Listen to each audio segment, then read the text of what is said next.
हमारे राज्य को बने 25 साल हो गए हैं, लेकिन आज भी हमारा राज्य किराए की राजधानी में दिन गुजार रहा है। हालांकि अब पर्दे के पीछे एक तीसरा ही रास्ता निकाला जा रहा है। देहरादून और गैरसैंण के बीच क्या है ये सीक्रेट प्लान, 60 सेकंड में जानते हैं हमारी इस खास सीरीज 25 साल 25 सवाल में। किसी भी राज्य के लिए राजधानी उसके कंट्रोल रूम की तरह होती है।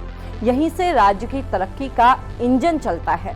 और जब बात उत्तराखंड की हो रही हो, एक ऐसा राज्य जो आंदोलनकारियों के संघर्ष, उनके बलिदान से बना हुआ है, तो राजधानी सिर्फ राजधानी नहीं रह जाती, बल्कि वो हमारी भावनाओं का केंद्र भी बन जाती है।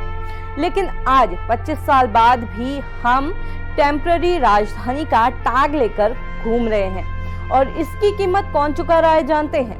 इसकी कीमत चुका रहे हैं हमारे पहाड़, हमारे गांव, हमारे अपने बुजुर्ग, हमारे युवा, हमारी वो महिलाएं जिन्हें पहाड़ की रीढ़ कहा जाता है।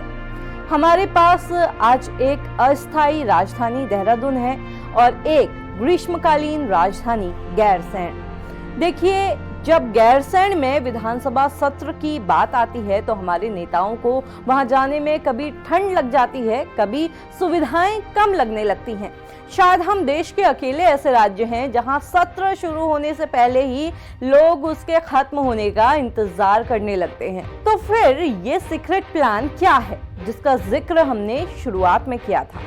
पर्दे के पीछे से खबर आ रही है कि इस झंझट से बचने के लिए एक बाईपास रास्ता निकाला जा रहा है, ड्यूअल कैपिटल मॉडल का। यानी एक ऐसे राज्य जिसकी 2 राजधानियां हैं, एक पहाड़ में और दूसरी मैदान में, जैसा जम्मू कश्मीर में है।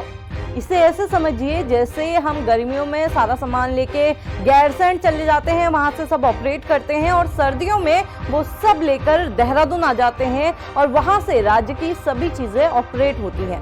हम ऐसा इसलिए कह रहे हैं क्योंकि गैरसैंण को जैसे स्मार्ट सिटी बनाने की बात कही जा रही है, वो इसी तरफ इशारा कर रही है। आपको क्या लगता है कि क्या ये ड्यूअल कैपिटल का नया फॉर्मूला काम करेगा? कमेंट करके जरूर बताइएगा।